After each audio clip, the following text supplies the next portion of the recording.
Assalamualaikum sahabat-sahabat yang dirahmati Allah. Hari ini saya akan menceritakan tentang kisah cinta dua siswa SMA yang tidak direstui karena berbeda kasta. Seperti apa alurnya? Mari kita simak ceritanya. Suasana aula SMA Harapan Nusantara riuh rendah. Siswa-siswi baru memadati ruangan dengan wajah campur aduk. Ada yang ceria, gugup, bingung, bahkan ada yang tampak ketakutan. Hari ini adalah hari pertama masa orientasi siswa, atau MOS, dan semua wajib hadir. Aula dihiasi balon, spanduk bertuliskan, "Selamat datang angkatan baru," dan panggung kecil di depan tempat para guru dan OSIS menyambut. Di tengah keramaian itu, satu sosok mencuri perhatian. Seorang gadis berambut panjang bergelombang, kulit putih bersih, dengan seragam rapi dan tas branded yang harganya mungkin setara gaji guru 1 bulan. Ia melangkah pelan namun pasti, seolah seluruh aula memang tempat panggung catwalk miliknya. Semua mata tertuju padanya. Namanya Maria Andinata, putri dari pemilik perusahaan terbesar di kota ini. Cantik, cerdas, dan selalu dikelilingi aura tak tersentuh. Tapi yang tak diketahui semua orang adalah, Maria sangat membenci sorotan. Ia ingin sekolah ini menjadi tempat di mana ia bisa hidup sebagai siswa biasa, bukan sebagai anak konglomerat. Sementara itu, di ujung aula yang sepi dan agak gelap, seorang siswa laki-laki berusaha menghindari keramaian. Bajunya sedikit kusam, celananya kepanjangan beberapa sentimeter, dan sepatunya penuh tambalan. Ia menyandarkan tubuhnya ke tembok, tangan di saku celana, dan mata menatap lantai dengan kosong. Namanya Aldo. Aldo bukan siapa-siapa. Ia datang ke sekolah itu berkat beasiswa dari yayasan pendidikan. Ibunya bekerja sebagai buruh cuci, dan ayahnya sudah lama tiada. Hidup mereka hanya berdua, di rumah kontrakan sempit di pinggiran kota. Tiba-tiba, suasana berubah. Dari pengeras suara terdengar suara panik salah satu guru. Seseorang ditemukan pingsan di belakang aula. Segera panggil petugas kesehatan. Semua orang mendongak. Beberapa guru dan kakak OSIS berlari menuju sumber suara. Maria ikut berdiri, penasaran. Tak lama kemudian, seseorang digotong masuk ke aula dan dibaringkan di atas bangku panjang. Wajahnya pucat, nafasnya berat, dan Maria langsung mengenalinya. Itu Aldo. Gadis itu membeku. Detik itu juga, entah kenapa, hatinya seperti ditusuk sesuatu. Dia belum makan sejak kemarin malam. Pingsan karena kelaparan. Suara petugas UKS menjelaskan. Maria menatap wajah pucat Aldo. Jantungnya berdebar. Ia tak tahu kenapa ia begitu terpengaruh oleh kejadian itu. Hari berikutnya, Maria tak bisa mengalihkan pikirannya dari Aldo. Ia diam-diam mencari tahu nama cowok itu, dan mulai memperhatikan dari jauh. Setiap hari, Aldo datang paling pagi dan pulang paling malam. Ia selalu sendiri, tak punya teman, tapi tak pernah mengeluh. Maria mulai mengagumi sosoknya. Seseorang yang diam-diam kuat, walau hidupnya berat. Sampai akhirnya, saat istirahat di kantin, Maria memberanikan diri untuk mendekat. "Kamu, Aldo, kan?" tanyanya pelan. Aldo yang sedang makan bekal roti tawar itu kaget. Ia nyaris tersedak. Matanya menatap Maria seolah tak percaya. Anak paling populer di sekolah menyapanya? "Iya." "Kenapa?" jawabnya kaku. "Nggak apa-apa. Aku cuma mau kenalan." Aldo bingung harus jawab apa. Maria hanya tersenyum kecil dan duduk di meja sebelahnya. Tak berkata apa-apa lagi. Tapi diam-diam, ia senang bisa duduk dekat cowok itu. Hari demi hari berlalu. Maria semakin berani. Ia mulai sering, kebetulan, bertemu Aldo di perpustakaan, di lorong sekolah, bahkan di gerbang. Sementara Aldo semakin bingung. Ia merasa tak pantas. Setiap kali Maria tersenyum padanya, Aldo merasa seperti dikasih cahaya yang tak layak ia miliki. "Kamu jangan dekat-dekat aku," katanya suatu hari. Maria terdiam. "Kenapa?" "Aku bukan orang yang bisa kamu ajak main. Kita beda dunia." Kata-kata itu menusuk. Tapi Maria tidak menyerah. Suatu malam, Maria dengan diam-diam mengikuti Aldo yang berjalan kaki pulang dari sekolah. Ia penasaran. Dan yang ia lihat membuat matanya berkaca-kaca. Aldo ternyata mampir ke sebuah warung makan kecil. Tapi bukan untuk makan. Ia bekerja, mencuci piring, menyapu lantai. Dan setelah semua selesai, ia masih harus berjalan sejauh 2 kilometer ke rumahnya yang reot. Malam itu, Maria pulang dengan perasaan hancur. Ia menangis di kamar, memeluk bantal. Kenapa hidup sekejam ini sama dia? Bisiknya lirih. Keesokan paginya, Maria menyiapkan kotak bekal. Isinya lengkap. Nasi, ayam goreng, telur balado, dan puding coklat. Ia membungkusnya rapi dan menuliskan kertas kecil. Jangan kerja terus. Kamu juga berhak bahagia. M. Ia menaruhnya di laci meja Aldo, lalu pura-pura tak tahu apa-apa. Tapi saat Aldo membukanya, ia langsung tahu siapa yang memberikannya. Aldo menatap ke arah Maria dari jauh. Dan untuk pertama kalinya, ia tersenyum. Tapi kebahagiaan itu tak bertahan lama. Seseorang memotret Maria dan Aldo saat sedang mengobrol di taman sekolah, dan menyebarkan foto itu ke grup angkatan. Si cantik Maria jadian sama si miskin? Wah, daung rade banget ya. Komentar-komentar jahat mulai bermunculan. Maria mulai dijauhi teman-temannya. Namun, Maria tak goyah. Ia tetap menyapa Aldo, tetap tersenyum, tetap menyemangatinya. Dan Aldo? Semakin hari, ia semakin jatuh hati. Tapi ia juga semakin yakin, cinta ini tidak akan pernah diterima dunia. Hari-hari di SMA Harapan Nusantara mulai terasa mencekam bagi Aldo. Sejak foto dirinya bersama Maria tersebar, ia tak pernah merasa tenang. Setiap langkahnya selalu diiringi bisik-bisik dan pandangan sinis dari teman sekelas. Bahkan beberapa senior mulai menjadikannya sasaran ejekan. Weh, anak kontrakan bisa deket sama putri raja? Dunia udah gila, bro. Aldo hanya diam. Ia sudah terbiasa direndahkan. Tapi saat nama Maria ikut terbawa dalam hinaan-hinaan itu, hatinya terasa seperti dipukul ribuan kali. Dan Maria? Ia tetap datang seperti biasa. Tetap duduk di bangkunya dengan senyum tenang. Tapi matanya menyimpan luka yang tak bisa ditutupi. Suatu siang di kantin, Maria memberanikan diri bicara pada Aldo. Kamu masih marah? Aku nggak marah, jawab Aldo sambil memandang nasi bungkusnya yang dingin. Terus kenapa kamu makin menjauh? Aldo menelan ludah. Ia ingin bicara, tapi suaranya seperti tercekat. Karena aku nggak mau kamu jadi bahan omongan orang. Semua ini salah aku. Harusnya aku nggak pernah deket sama kamu. Maria terdiam. Pandangannya kosong. Tapi hanya sebentar. Kalau aku yang deketin kamu, salah juga. Aldo mengangkat wajah. Mata mereka bertemu. Untuk beberapa detik, dunia seperti berhenti berputar. Tapi sebelum Aldo sempat menjawab, sebuah suara berat memecah ketegangan. Maria! Kepala mereka menoleh.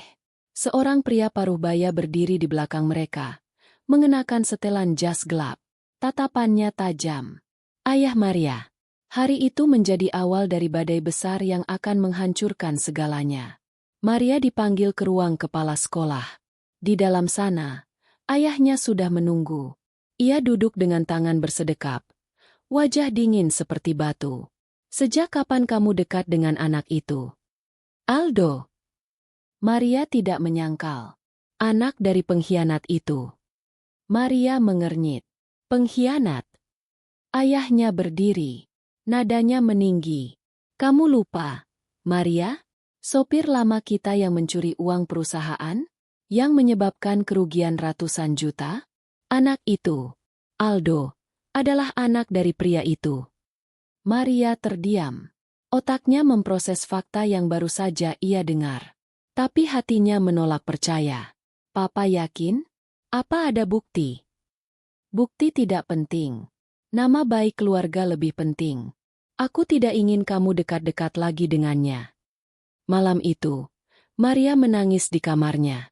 Tangannya gemetar saat membuka laptop, mencari-cari berita lama tentang kasus ayah Aldo. Tapi yang ia temukan hanyalah potongan-potongan kabar kabur yang tak pernah jelas.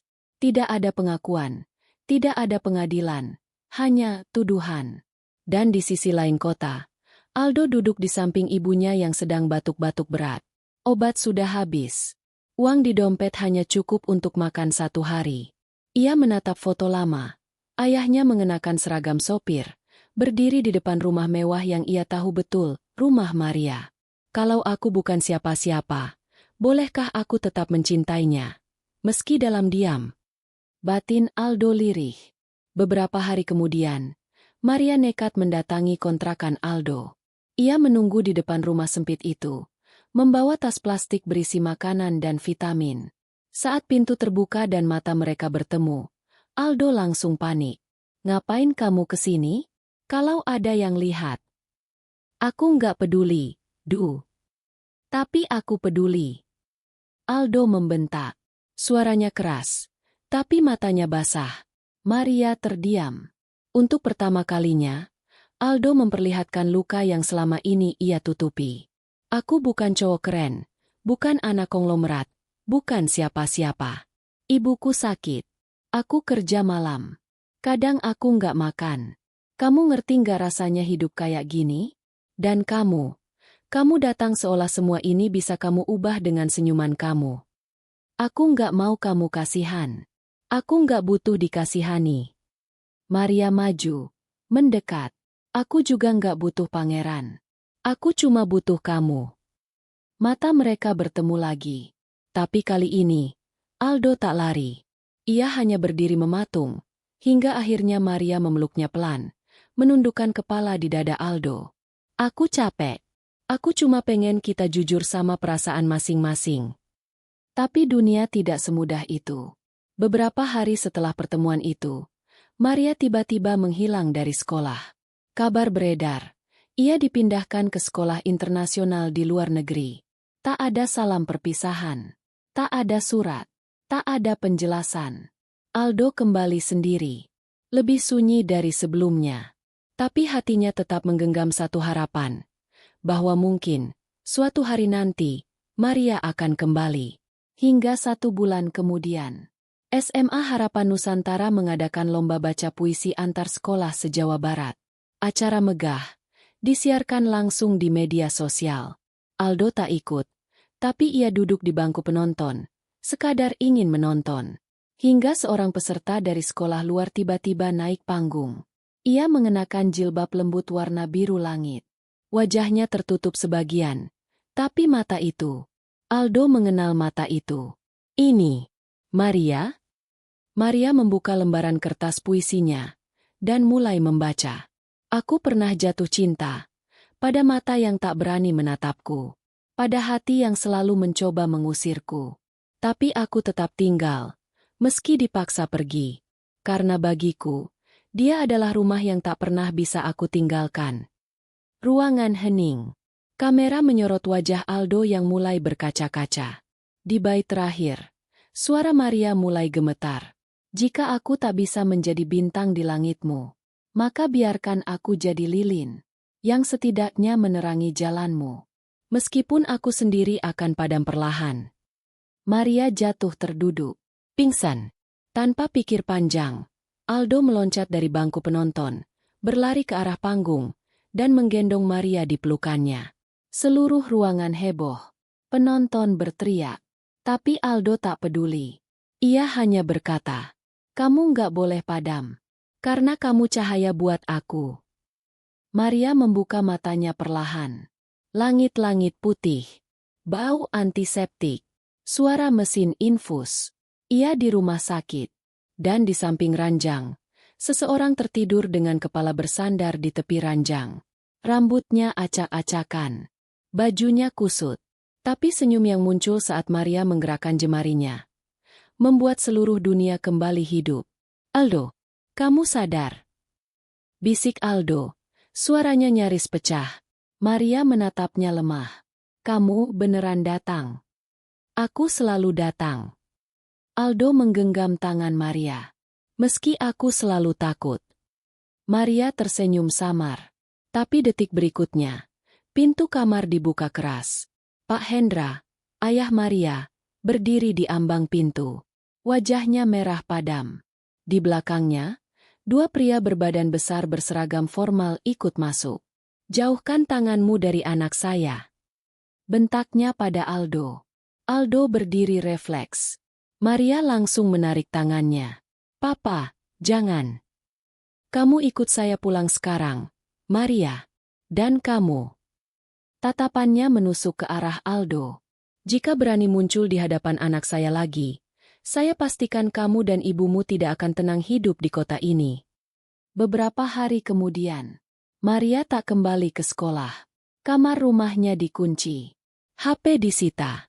Semua akses komunikasi diputus. Ia hanya bisa memandang keluar jendela, menatap langit, berharap. Aldo juga sedang melihat langit yang sama. Sementara itu, Aldo mulai merasa hidupnya kembali gelap. Tapi kali ini, rasa kehilangan lebih menyakitkan karena ia tahu apa rasanya memiliki, dan kemudian diambil paksa. Namun di tengah keputusasaannya, satu berita datang. Ibunya divonis gagal ginjal stadium akhir. Biaya pengobatan, 45 juta rupiah hanya untuk tahap awal. Aldo terduduk. Uangnya tak sampai sejuta. Nak, gak apa-apa. Ibu udah capek. Kamu hidup baik-baik aja udah cukup buat ibu. Ucap ibunya sambil tersenyum, meski matanya basah. Tapi Aldo tak bisa diam. Beberapa hari kemudian, Aldo datang ke kantor pusat perusahaan milik ayah Maria. Ia duduk di ruang tunggu selama 2 jam, hingga akhirnya diizinkan masuk. Di dalam, Pak Hendra duduk di belakang meja besar. Wajahnya dingin. Apa kamu pikir saya akan bantu kamu? Aldo berdiri tegak, matanya merah, tapi nadanya tenang. Saya akan pergi dari hidup Maria. Tapi tolong, bantu ibu saya. Sekali ini saja. Pak Hendra terdiam. Lalu ia menyandarkan tubuh. Syaratnya 1. Kamu pergi dari sekolah. Pindah. Jangan pernah muncul lagi di hadapan Maria. Kalau kamu setuju, besok uangnya saya transfer ke rumah sakit. Aldo menunduk. Giginya menggertak. Tapi kemudian ia mengangguk pelan. Saya terima. Malam itu, Aldo menulis surat. Dimasukkan ke dalam amplop, dititipkan lewat seseorang yang bisa menyelinap ke rumah Maria, teman sesama OSIS yang diam-diam simpati pada kisah mereka. Dalam surat itu, hanya tertulis, "Maaf, aku bukan pergi karena aku tak cinta, tapi karena aku cinta terlalu dalam. Dan untuk menyelamatkan satu orang, aku harus kehilangan yang lain. Jaga dirimu, Maria. Maafkan aku." Hari berikutnya, bangku Aldo kosong. Kepala sekolah mengumumkan bahwa ia mengundurkan diri karena alasan keluarga. Tidak ada perpisahan. Tidak ada salam. Hanya kepergian. Maria menemukan surat itu di sela bantalnya. Tangisnya pecah seketika. Kamu janji nggak ninggalin aku. Kamu janji. Waktu berlalu. 3 bulan. Tanpa kabar. Maria menjalani sekolah seperti robot. Nilainya anjlok. Ia menolak berbicara pada ayahnya. Bahkan pernah kabur dari rumah, hanya untuk mencari Aldo, yang ternyata sudah berpindah kota dan bekerja sebagai karyawan di toko alat tulis. Sementara itu, ibu Aldo menjalani operasi berkat bantuan diam-diam dari Pak Hendra. Tapi bagi Aldo, harga yang ia bayar terlalu mahal. Aku hidup, Bu. Tapi rasanya seperti mayat berjalan. Hingga suatu hari, Maria mendapat undangan Festival Literasi Pelajar Nasional. Ia sudah tak berniat ikut. Tapi saat membaca daftar peserta, matanya terhenti. Aldo Wijaya, perwakilan SMK Citra Bakti, Bandung. Tangannya gemetar. Jantungnya seakan berhenti berdetak. Aldo, dia, masih hidup. Babak baru pun dimulai. Maria memutuskan ikut lomba. Dengan puisi yang ia tulis semalaman, tangannya bergetar. Tapi ia tak peduli. Ia ingin bertemu Aldo. Ia ingin bicara. Ia ingin tahu, apakah cinta itu masih ada? Festival itu menjadi panggung pertemuan. Aldo yang tak menyangka Maria akan hadir, mencoba kabur. Tapi Maria mengejarnya, memanggil namanya di tengah keramaian. Aldo, jangan lari lagi. Kalau kamu pergi sekarang, aku nggak akan pernah berhenti nyari. Aldo berhenti. Perlahan ia menoleh. Mata mereka bertemu lagi. Setelah 3 bulan. Rasa sakit itu masih ada. Tapi cinta itu juga masih hidup. Maria mendekat. Nafasnya berat. Kenapa kamu tinggalin aku? Tanpa kabar. Tanpa penjelasan. Karena itu satu-satunya cara nyelamatin ibu aku. Aldo menjawab pelan. Aku nggak nyesel milih dia. Tapi aku nyesel karena nggak jujur sama kamu. Maria menangis. Tapi senyumnya muncul pelan. Kalau kamu jujur, kita bisa nyelamatin 2 orang sekaligus. Ibumu dan hatimu sendiri. Festival Literasi Pelajar Nasional. Hari kedua. Maria berdiri di belakang panggung. Tangan kirinya menggenggam kertas puisi. Tangan kanan bergetar tak terkendali. Di kursi penonton, Aldo duduk di barisan paling belakang, menunduk dalam-dalam. Ia seharusnya tidak di sana. Tapi hatinya, sekeras apapun ia mencoba membohonginya, tetap menyeret langkahnya untuk melihat gadis yang tak pernah benar-benar bisa ia lupakan.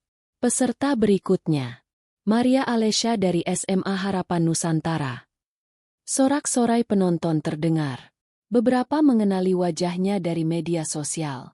Beberapa hanya terpesona pada parasnya. Tapi hanya satu pasang mata yang menatapnya dengan rasa sakit, harapan, dan cinta yang tak pernah padam. Mata Aldo. Maria menghela napas. Lalu mulai membacakan puisinya. Apa gunanya kekayaan? Jika yang aku cintai hidup dalam keterbatasan? Apa gunanya nama besar? Jika hati ini hanya ingin dekat pada yang sederhana? Ia berhenti sejenak. Matanya melirik ke arah sudut auditorium. Mereka bertemu. Aku tidak ingin hidup di istana yang luas.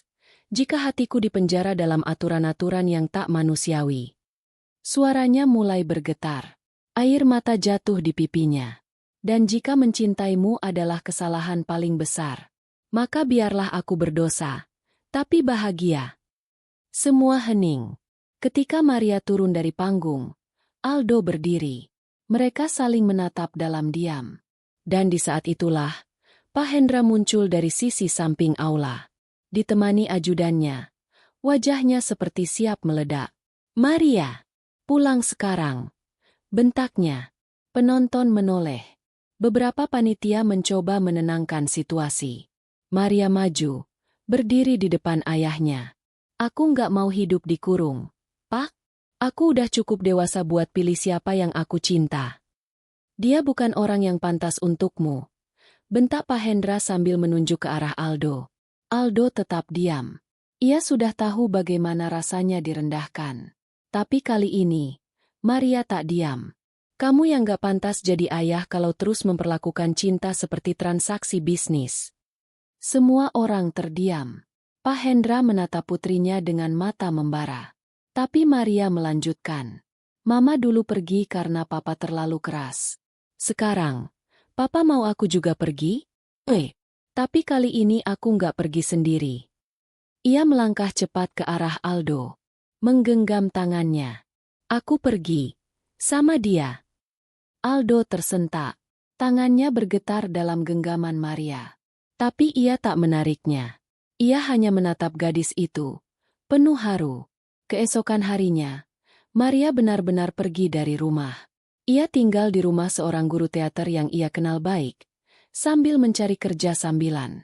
Ia tahu hidup akan sulit. Tapi untuk pertama kalinya, ia merasa bebas. Dan Aldo? Ia diterima beasiswa untuk lanjut kuliah di bidang sastra. Berkat puisinya yang masuk nominasi nasional. Ibunya mulai pulih. Mereka pindah ke kontrakan yang sedikit lebih layak. Semua tampak berjalan baik. Sampai sebuah surat dari pengadilan tiba. Pak Hendra menuntut hak asuh dan perlindungan anak atas Maria. Tuduhan, Maria masih di bawah tanggungan orang tua dan telah dibujuk lari dari rumah oleh pihak yang tidak bertanggung jawab. Aldo membaca salinan surat itu dengan tangan mengepal. Maria hanya menunduk. Aku nggak akan biarin kamu ditarik paksa, ucap Aldo. Aku juga nggak akan mundur. Duh. Tapi kalau kamu mundur, aku ngerti, kata Maria pelan. Aldo menggeleng cepat. Aku bukan Aldo yang dulu. Aku akan lawan. Bukan cuma buat kamu, tapi buat cinta kita. Hari persidangan tiba. Ruang sidang penuh. Wartawan mulai meliput karena kasus ini menyangkut keluarga pengusaha besar. Maria duduk di kursi saksi, sementara Aldo duduk tenang di baris belakang, ditemani seorang pengacara muda yang bersedia bantu secara pro bono karena tersentuh oleh kisah mereka. Saya bukan anak kecil. Saya sudah 18 tahun, dan saya punya hak atas pilihan saya sendiri, tegas Maria. Saya tinggal bersama orang yang memperlakukan saya dengan hormat, bukan seperti properti keluarga. Hakim mengangguk perlahan, mencatat. Pak Hendra mencoba membela diri, namun ucapannya sering terpancing emosi, membuat kesannya buruk di mata majelis. Aldo diminta bersaksi. Ia berdiri, menatap ke seluruh ruangan. Saya memang bukan siapa-siapa, tapi saya tidak pernah memaksa Maria untuk ikut saya. Dia memilih itu sendiri. Dan saya hanya ingin dia bahagia, meskipun bahagianya bukan bersama saya. Hening. Beberapa orang terlihat menyeka air mata. Keputusan hakim diumumkan seminggu kemudian. Hak asuh atas Maria dinyatakan tidak berlaku, karena Maria sudah memasuki usia dewasa dan memiliki hak untuk hidup mandiri. Semua tuntutan terhadap Aldo dicabut. Maria menangis saat keluar dari ruang pengadilan. Aldo hanya tersenyum. Kita bebas, katanya. Maria menggenggam tangan Aldo, lebih erat dari sebelumnya. 3 bulan kemudian, di sebuah panggung kecil di taman kota, sepasang kekasih berdiri di tengah acara Puisi untuk Hati Rakyat, sebuah gerakan literasi komunitas. Mikrofon dinyalakan. Musik akustik mengalun pelan.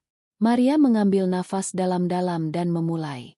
Dan akhirnya, kita tahu, cinta yang tak pantas, bukan karena salah cinta itu sendiri, tapi karena dunia belum siap menerima yang sederhana. Di antara segala yang dibuat rumit oleh nama, harta, dan gengsi.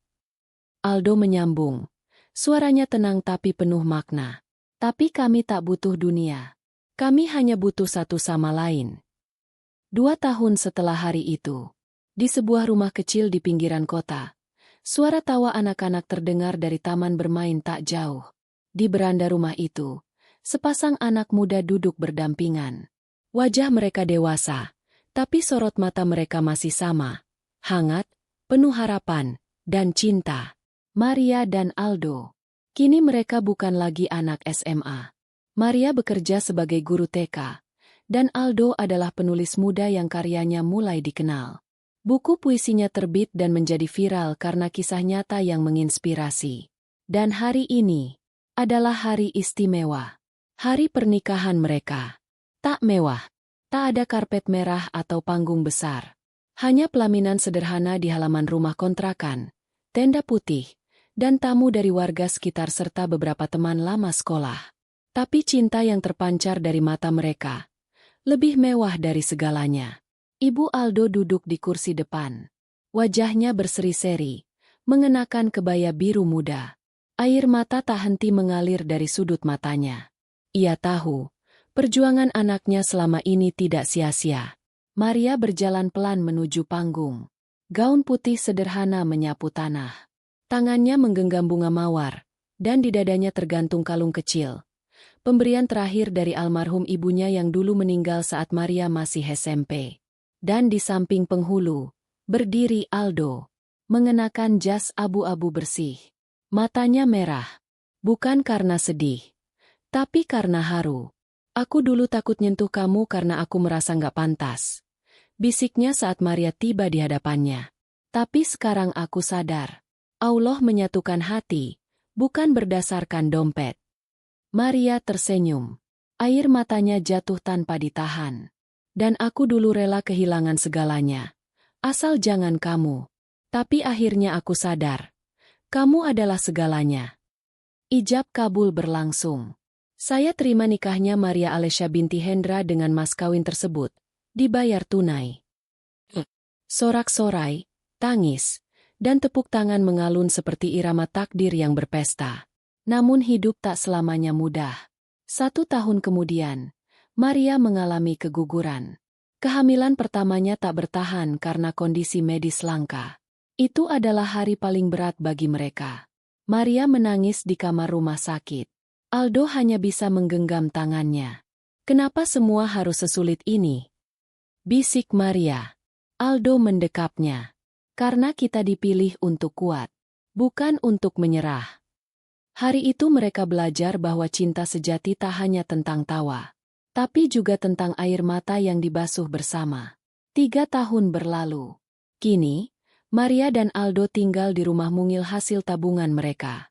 Mereka belum dikaruniai anak lagi, tapi mereka membuka rumah baca untuk anak-anak jalanan. Mereka memberi, karena tahu bagaimana rasanya tak punya. Dan pada suatu sore yang damai, Maria berdiri di teras, membaca salah satu buku puisi Aldo. Dan jika cinta itu dulu disebut tak pantas, maka lihatlah sekarang. Cinta itu menanam pohon, yang meski dulu tumbuh di tanah yang keras, kini berbuah ketenangan, keikhlasan, dan keberkahan. Aldo datang dari belakang, memeluknya. "Kita mungkin gak punya segalanya," ucapnya. "Tapi kita punya satu sama lain. Dan itu cukup." Hikmah cerita. Cinta sejati bukan tentang siapa yang paling kaya, paling cantik, atau paling populer. Cinta sejati adalah tentang siapa yang rela berjuang, bertahan, dan tumbuh bersama. Bahkan ketika dunia menertawakan dan menolak. Dalam Al-Quran, Allah berfirman, "Boleh jadi kamu membenci sesuatu, padahal itu baik bagimu, dan boleh jadi kamu menyukai sesuatu, padahal itu buruk bagimu. Allah mengetahui, sedang kamu tidak mengetahui." Quran Surat Al-Baqarah 216. Ketika Maria jatuh cinta pada Aldo, semua orang berkata cinta itu tak pantas. Tapi justru dari cinta itu, lahirlah kekuatan, keberanian, dan ketulusan yang tak semua orang mampu punya. Terima kasih telah menyimak. Jika kamu menyukai kisah cinta yang tak pantas, jangan lupa untuk like, komen pendapat kamu di bawah, dan subscribe channel ini agar tidak ketinggalan kisah-kisah inspiratif lainnya. Silakan tulis juga di komentar. Apa cinta terberat yang pernah kamu perjuangkan? Siapa tahu kisah kamu bisa jadi inspirasi cerita berikutnya. Sampai jumpa di cerita selanjutnya. Wassalamualaikum.